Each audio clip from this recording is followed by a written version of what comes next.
Stephen King's It is an epic tome that treats the horror genre with reverence and respect. It's only fitting that a big screen adaptation of the book should do the same. And by every measure, It does exactly that.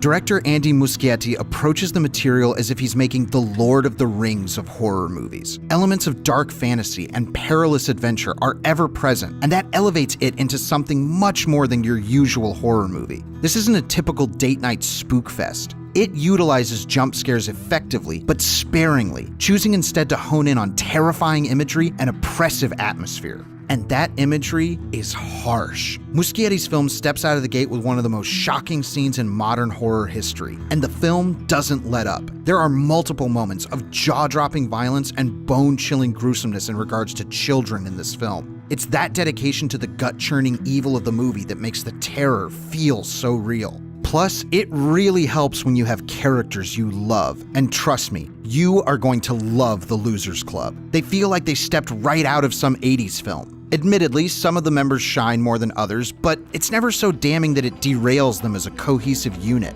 This is the first time in a while that kids have felt like genuine kids in a horror movie. But what about their adversary, Pennywise? Bill Skarsgård was a left-field choice for the role, but it was absolutely the right choice. His vocal performance is bubbly and childlike, but conceals a growling beast underneath. His body language feels spry and utterly inhuman, and his clear love of being evil bursts through at every possible moment. Skarsgård has created a monster that will become the horror icon of an entire generation. It gets a 5 out of 5. No joke.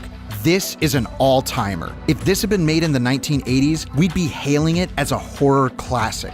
The production, the performances, the visuals, the story, the horror, and everything else gels together into one of the best Stephen King movies ever made.